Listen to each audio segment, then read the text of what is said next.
Welcome to Willow Healing Matters, the podcast. We are so excited to have you joining us on this journey where we explore different ways to empower your soul, whether it's healing in your kitchen or all the way up in the corporate world. Come with us as we look into different ways to heal your mind, body, and soul. My virtual obsession, my romantic thriller, is now available on Amazon and other online retailers. This book explores the intersection of loneliness, love, and how chasing perfection through technology can lead to fantasy and reality colliding. My virtual obsession out now. Everyone, it's Catherine Crestani with another episode of Willow Healing Matters, and today I am joined by the delightful Natalie Saar. She's a self-published author of 8 books, both fiction and nonfiction. She's passionate about helping people follow their writing dreams and more generally in helping people become their best self through gentle improvement techniques. She believes that life already comes with enough challenges and we need to learn how to be our own best friend and cheerleader instead of our biggest critic. So a big welcome to the show, Natalie. Thank you. I'm so excited to be here. I love this podcast.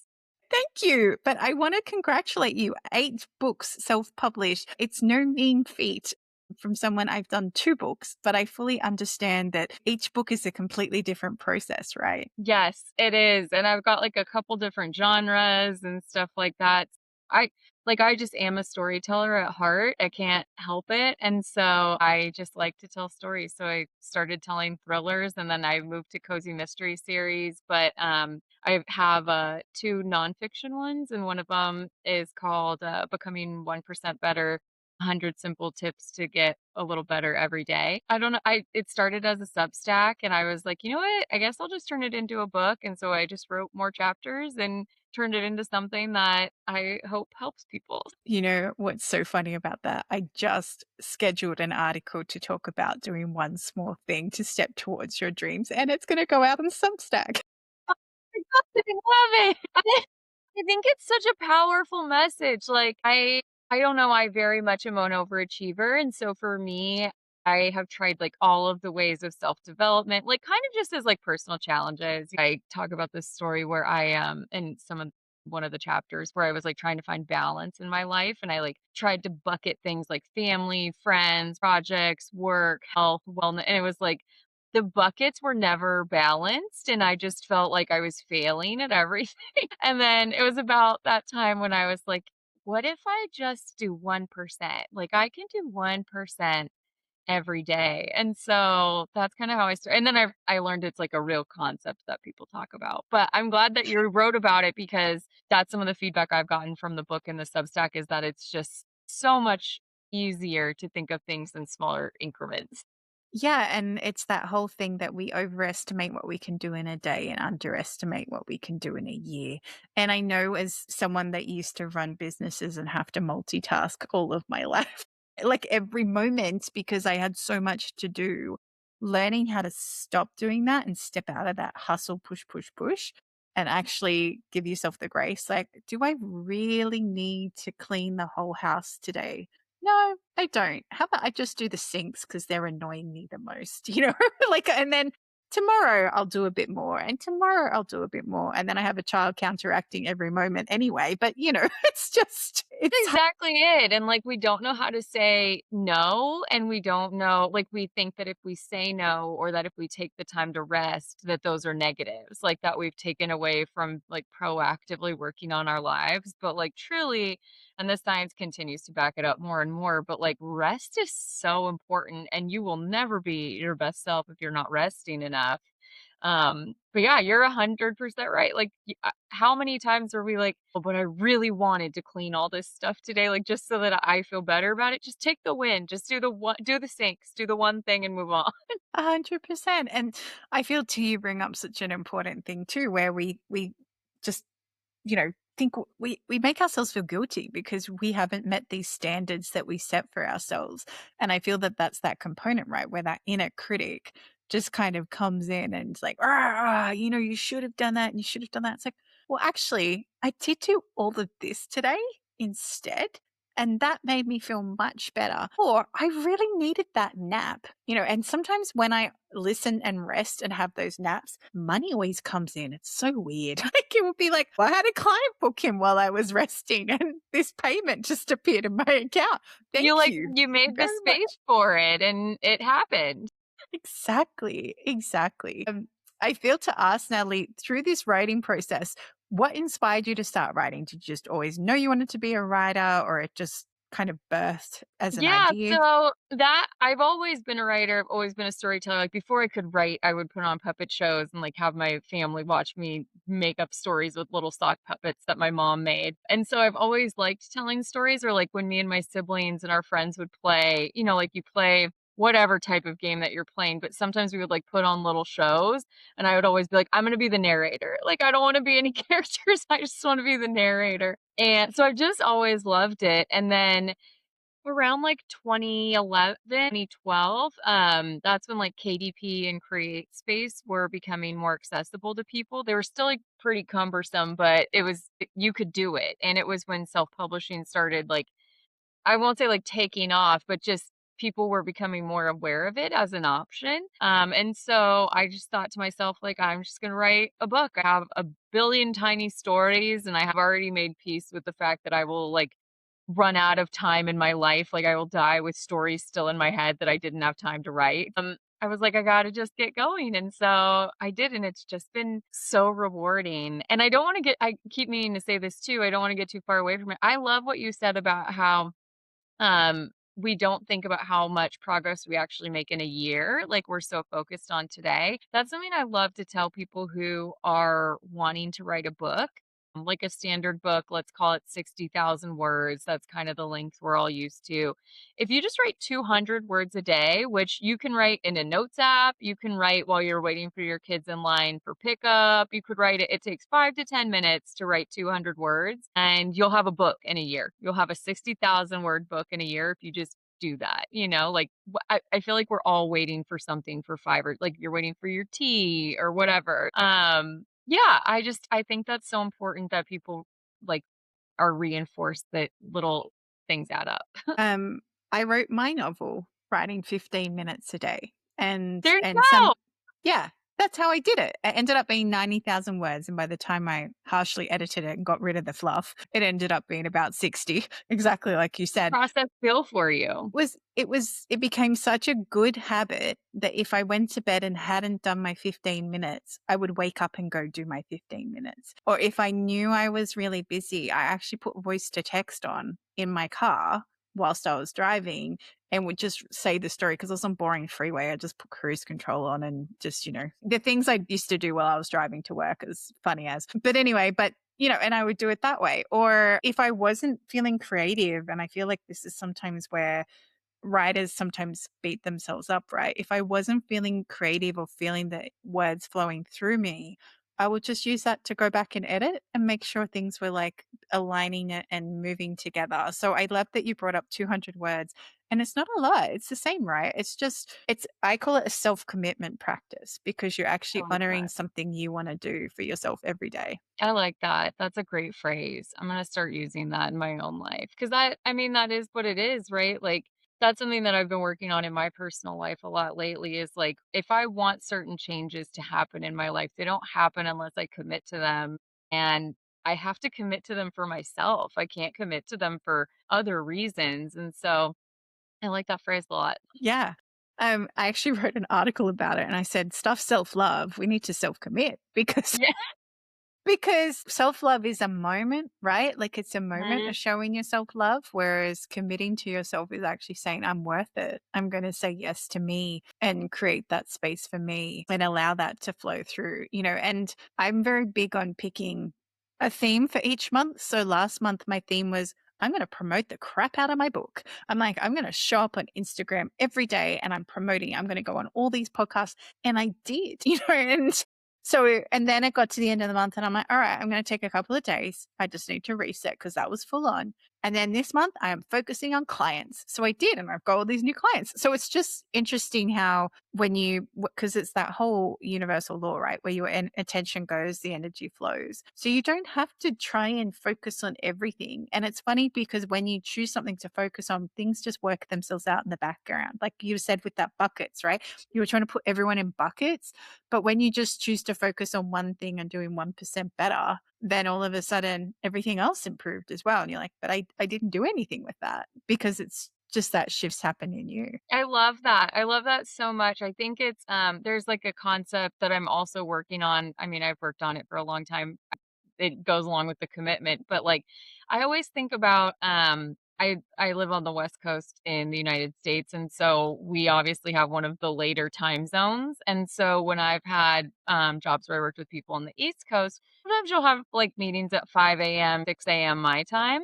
And if it's my job, I show up to those meetings. But for some reason, I really struggle to make a 5 a.m. appointment with myself and keep it every day, even though I know that what I would be working on at 5 a.m. is impactful for the rest of my life. But it's that self commitment, right? Like, why is it so hard to do the things to commit to ourselves? And like, I'm a night owl. Like, I don't enjoy a 5 a.m. meeting, but it's just kind of the principle of the thing. It's like, if I can't do it at 5, can I find another time where I like make a meeting with myself and I show up for it, for whatever the thing is that I wanted to work on in that time? But yeah, the commitment's so important. Yeah, I find putting an appointment with myself in my diary, I had to actually start doing that. I have a money date where I actually date my little money honey.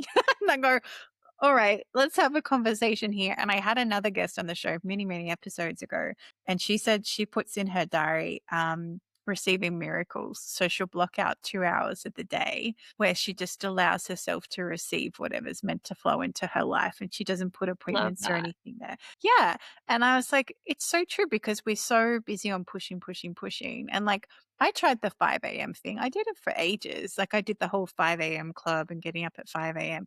And don't get me wrong, I got a lot done, but I was tired. I was really tired. And some days I do get up like at 4 a.m., 3 a.m., 2 a.m. because I have commitments in America too. So I understand from the flip side of that where it's what it's like, especially when daylight savings disappears here and then starts over there and everything else. But exactly like you said, you show up because you've made that commitment. So why don't we show up for ourselves? Like that's comes back to that bigger question. And that if you can learn how to answer that question, then you'll create some really powerful changes in your life too. It's true. I feel like, to the point you're making, like, even if you just do it, just start out by doing it like one day. Like, that's what we struggle with too, right?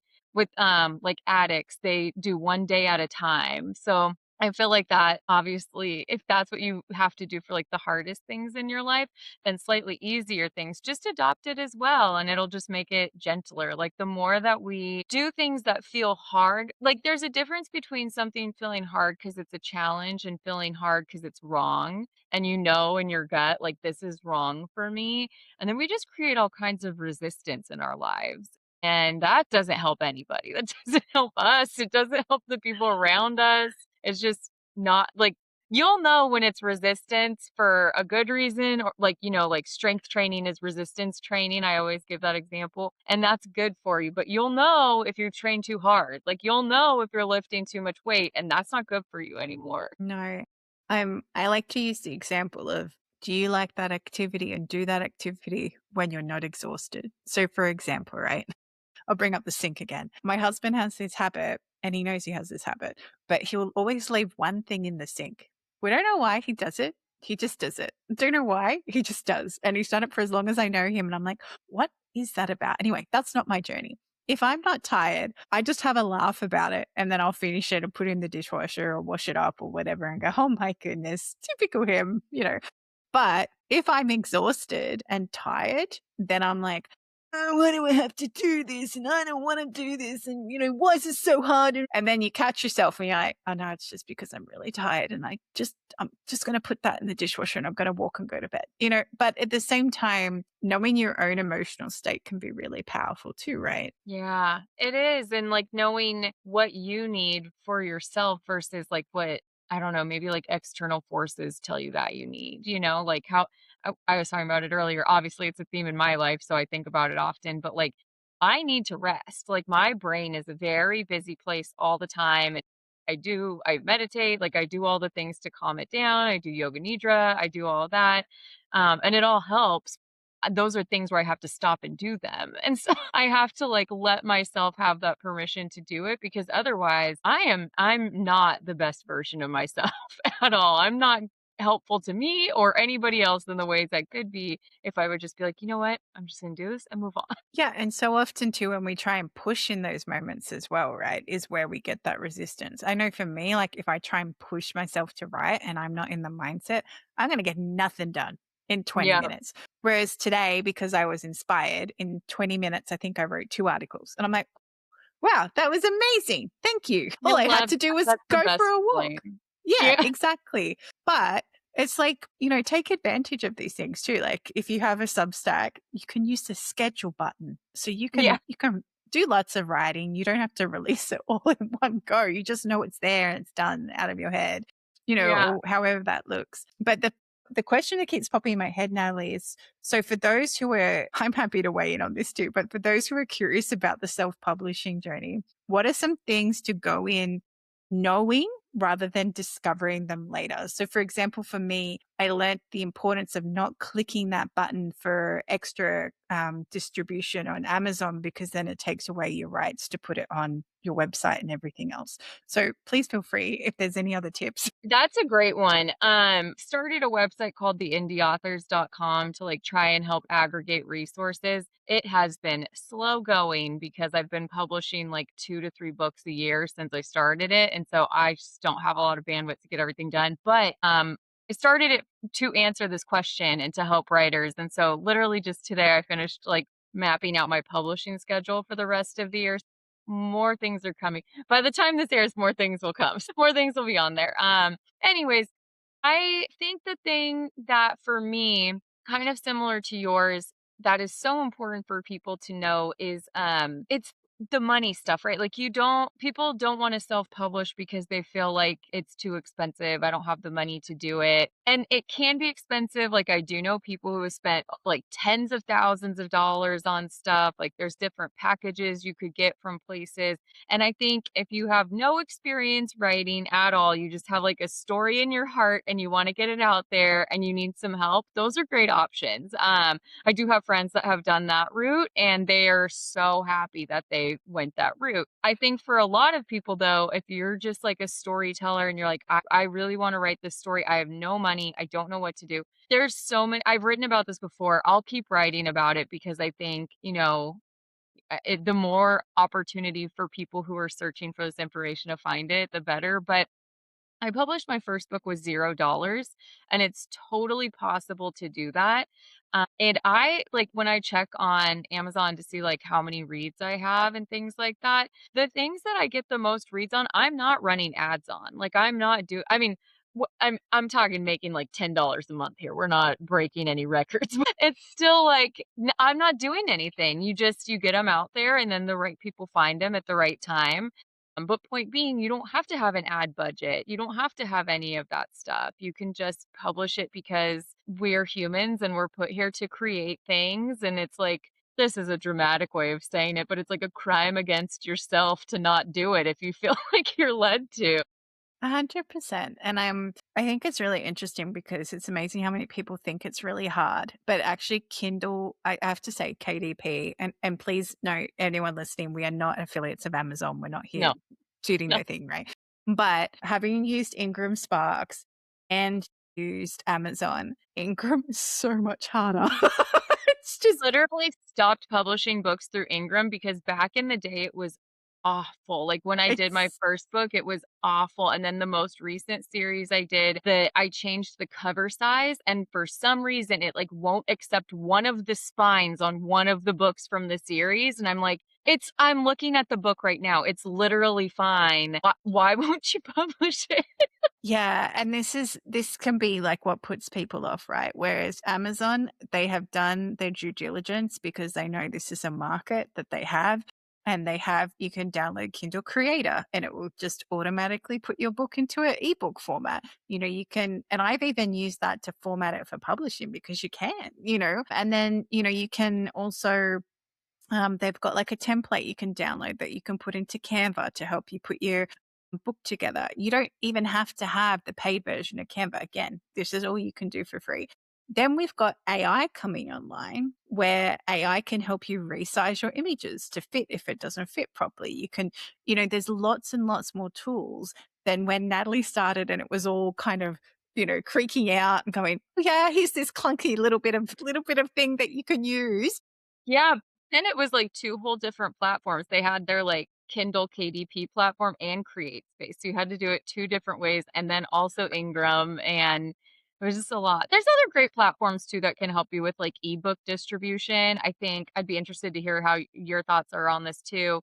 I always struggle with this, like, again, because you don't want to be like, I'm promoting Amazon all the time, but that's just where it's at, right? And so because of their Kindle Unlimited program, that's how a lot of people, I feel like that's the most affordable way for people to have access to books. And I'm a writer because I want people to have access to books. I'm not a writer because I think it's going to make me a millionaire. If it does, great. I would love that.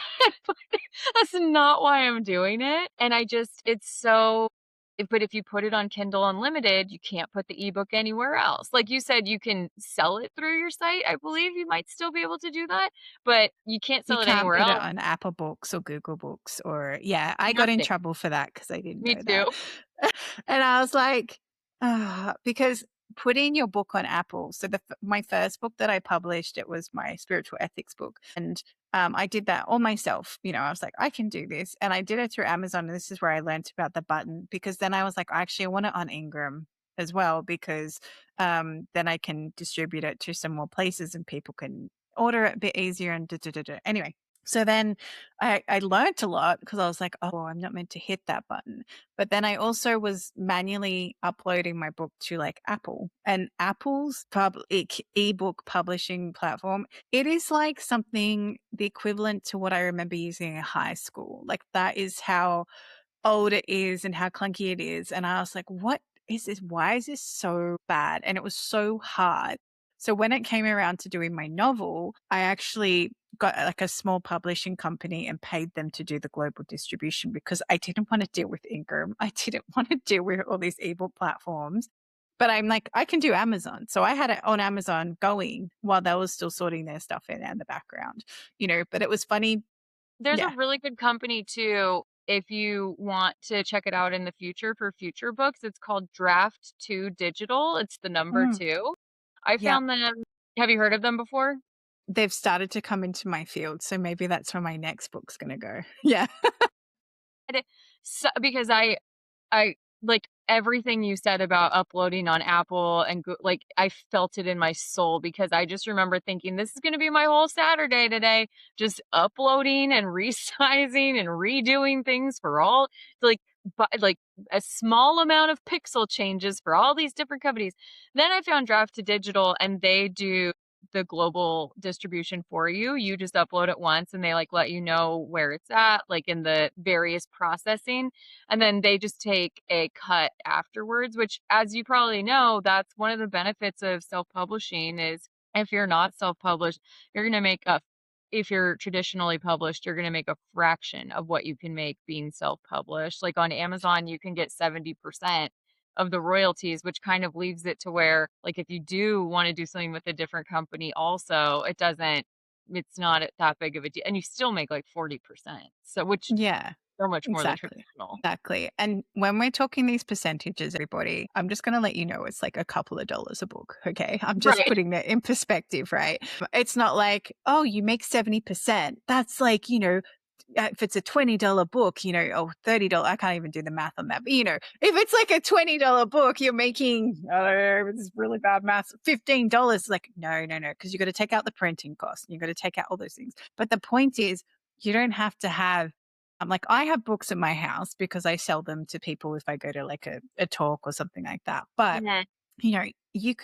they just take care of all that end for you. You don't have to have like a publisher publishing house, you're calling up saying, I need 30 copies of my book, they can order it straight through there, or they can go through Ingram, or however that looks. So yeah, it's a lot more doable, I feel. And if you can't even afford an editor, just be persistent. I managed to do the second edit of my book using AI.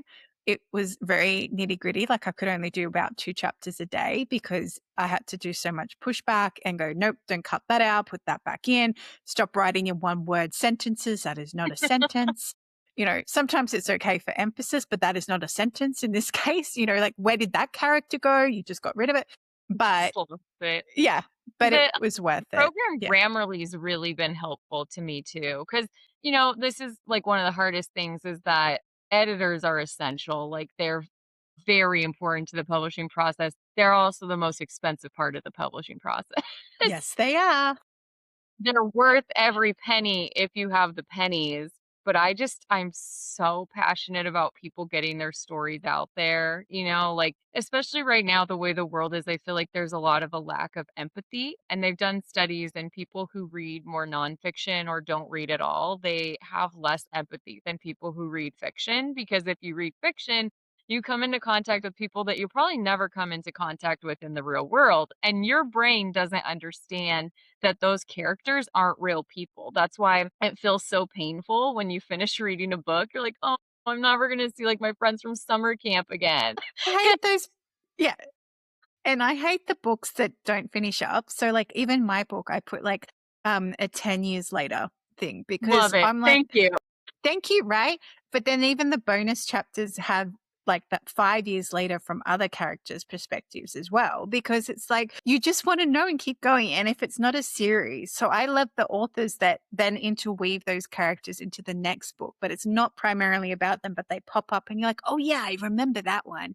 And then they're playing because you're still friends with them. Like you said, you're still like, oh my goodness, look, they're showing up again. I know who they are. I just read that book. And that's what I feel keeps you wanting to come back into that loop, or to have that epilogue. This is me personally. So I feel you agree, Natalie, but having that epilogue of this is what happened to them. They did get their happily ever after, or these weird things happened, but they were okay now, or, they're living out their dreams, or however that looks, because it gives you that serotonin hit at the end and that dopamine, like, yeah, it worked. I want to know. Let me know what happened. Like, we're curious creatures. We've spent so much time with these people. What happened? Especially you're writing mysteries and thrillers. You want to know there's like a balance at the end of that, because you're like, this whole time you want something. One of the nice things about writing series, to the point that you were saying, is like I just get to keep going on with them. It has been interesting. I have friends who work in entertainment. Like obviously I live in Los Angeles. You can't throw a rock without hitting someone who works in entertainment.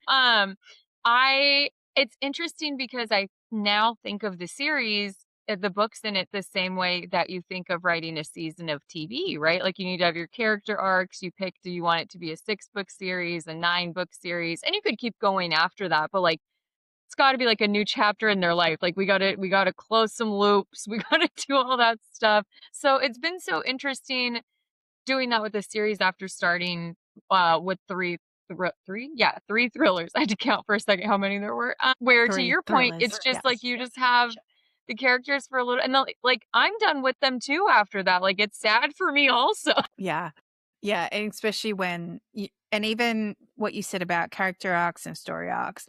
So this is when I wrote my book, it was a little bit different. I got a dream, and it was like the dream was a whole movie, and I was like, I need to put that into a book. That's how I get them. That's how I get my book. I have so many in my phone that I've just written down kind of the synopsis that kind of came through, right? And I'm like, they'll be birthed when they're ready. But what happened was, I started writing this book and I put it all together. And then when I was editing it through AI and chat, I was like, okay, what are the main story arcs? And they're like, hey, you've actually written a really powerful psychological dark romance. It actually explores where loneliness makes you do decisions, modern intimacy, and how the technology can create false protection. And I'm like, I did all of that? I had no idea. I was just writing the story. It feels so like exciting. It's really exciting when you get excited about your own writing. Like yes.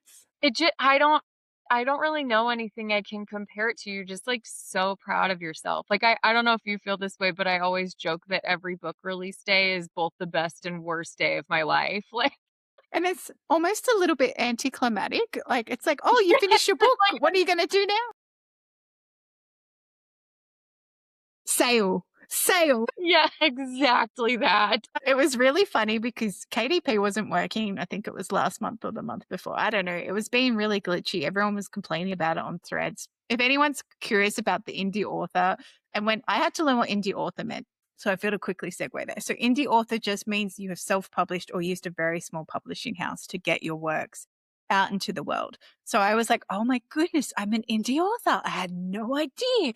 Right. So I'm like, great. Now I've got this community, but they were all complaining. They're like, I don't know, something's acting up. Like people are reading my book on Kindle Unlimited because they're telling me, but I'm not getting the pages, included. It was something weird was going on. I couldn't even see any sales. I was like, I don't know what's going on. My husband's like, have you sold any yet? And I'm like, I don't know. I said, I truly don't know. I'm just like, whatever. And then you get the email in your inbox and it's like, you have a royalty coming in. I'm like, oh, I must have sold something. So exciting. It's like the most exciting 14 cents you'll ever make in your life. Sometimes it is that little.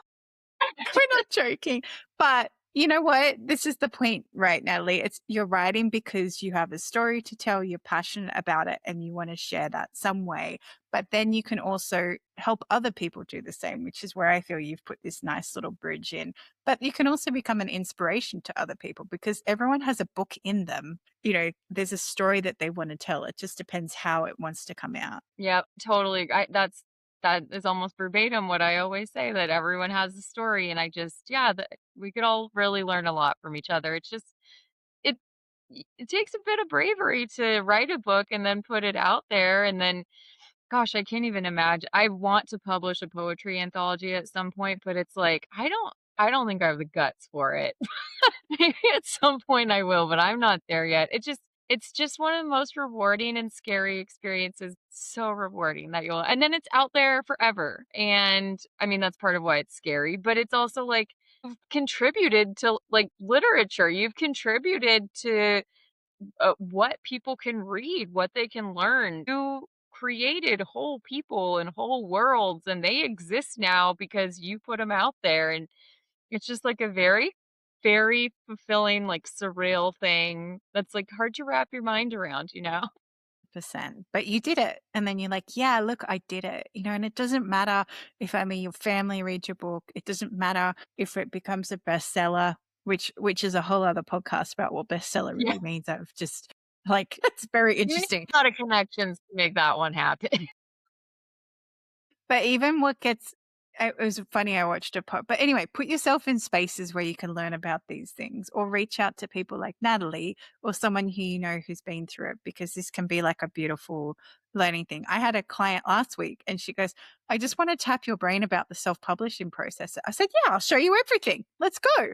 And she goes, thank you. It just felt so big and overwhelming, but it really isn't. I said, no, it really isn't. But if it's new and you don't know where you're heading, this is why tapping into Natalie's work and what she does is really powerful too. Thank you. Yeah, I try to. So those are some of the resources I try to put up on the indie authors. I have like a 13-step process that I've refined over the years. And so I put it there. And so basically like you can publish a book in just a few weeks if you want to. Like you can go from idea to having it fully written to having it published. And so I put that whole process there and I keep it really short on purpose because it's already overwhelming to write a book. Like that's already a lot. And then to think about the editing and the covers and like how many times do you edit? And then I also have things up there about like story structure. If people are like, I want to write a book, but I just actually don't understand story structure.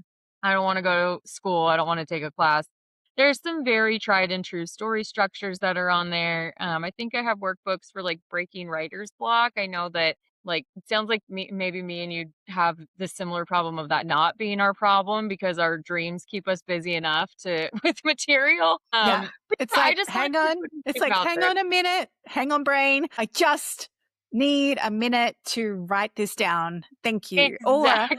Or my favorite is I'm in the shower And then all these ideas come in. I'm like, hang on, I'm wet and I need paper and I need to write this down. I'm like, what's the nearest thing? You need Tissue. to I'll get write like on a a tissue. waterproof like dictaphone or something.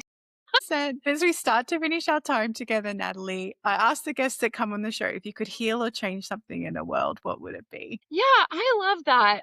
This is a great question. I think mine's a little simple, but I think it's really important. And it's that I wish that we all gave each other, or like gave ourselves, but also like encouraged each other to take the space to find out what lights us up. I think, a common thing that people say is to think about what you did when you were a kid and what did you do for fun and all those types of things. I mean, I've said that too. I say it in my books. I've said it to myself. I've said it to my friends. But then I also was thinking about it lately, and some of us, like, this is not me, but some people didn't have great childhoods where they were able to have fun, like you at no point in your life were able to know what lights you up. You don't know what you're interested in. And so we've got people addicted to phones and all this stuff, and they don't actually know what makes them happy, nor do people take the time and space to do it. So that I've always been an embroiderer, like, since I was a little kid. So that's another thing that I do on the side is publish embroidery patterns. And like, I have one of the best selling samplers on Etsy that I only sell for 99 cents. And it's got like all the pictures, all the stuff in it. And I intentionally keep it that cheap because embroidery is a very cheap hobby to pick up. And I want people who maybe only have $5 to try something new. And they're like, I just got to try something new. I want them to be able to afford the supplies. And that was like the cheapest it could sell for. I was like, I just want you to have this resource so you could get started today, something new. And maybe hate embroidery. Like maybe that's not it for you. But the point is, to make the space for yourself to try that, because if we all have things in our lives that we do that light us up, that's just good energy that we take out into the rest of the day. And it could be something you do with friends if you're a really social person. It could be something you do for yourself if you're like anxious but not tired, or you don't know what to do with yourself and you would otherwise doom scroll, all those things. So that's the one thing I would love to heal, is just giving ourselves permission to figure out what it is that we like. Like, yeah, I just think that would make everybody better. Well, it's like a lot of my clients, I'll tell them to start their day with doing something for them, So if they Yeah, want to write, start your day doing writing, because yeah, otherwise they go to work, they do their however many hours, come home, make dinner for the kids, and then they're exhausted. And then they don't get to spend that time doing something. Whereas if you flip that, and maybe it is you get up 10 minutes earlier off 200 words, right? You filled your cup up straight away. You're not running on empty. And that's sometimes really beautiful to remember as well. yes. And if people want to come and connect with you, Natalie, or find your books, obviously on Amazon, but where else can they go? Yeah, so pretty much just Amazon for the books. If you want any of my other writing, like I said, but I've moved off of Substack for technical SEO reasons, but I still keep that newsletter going on a different platform. It's linked on my website, which is just my name. I'm like luckily one of very few Natalie Saars in the entire world. I don't know how you get that lucky, but I did. So you can pretty much just put my whole name into any platform and I'll be the one that pops up. So Amazing. And for those who are panicking about that, it's okay. It'll be in the show notes. Don't worry. It's all good. thank you. And Natalie, thank you so much for reminding us all how important it is just to do 1% better each day, or 1% commit to yourself, and also to find what lights you up. And if it is self-publishing or going into that world, why not? Why not do that? And why not allow yourself to explore that? So for everyone who's listening, thank you so much for tuning in. If you're curious and want to know more about Natalie, obviously check out the show notes. Or if you want to know more about the show, please feel free to like, share, subscribe. So thank you again for tuning in. And thank you, Natalie, for being in this conversation. Thank you, Catherine. I had so much fun. Hey, beautiful souls. I wanted to have a chat with you about a really amazing cacao that I drink to help me get in ceremony, to help me ground, but also just because it tastes freaking good. So if you're curious and want to know about drinking something other than coffee or your standard tea, why not check out Creation Cacao?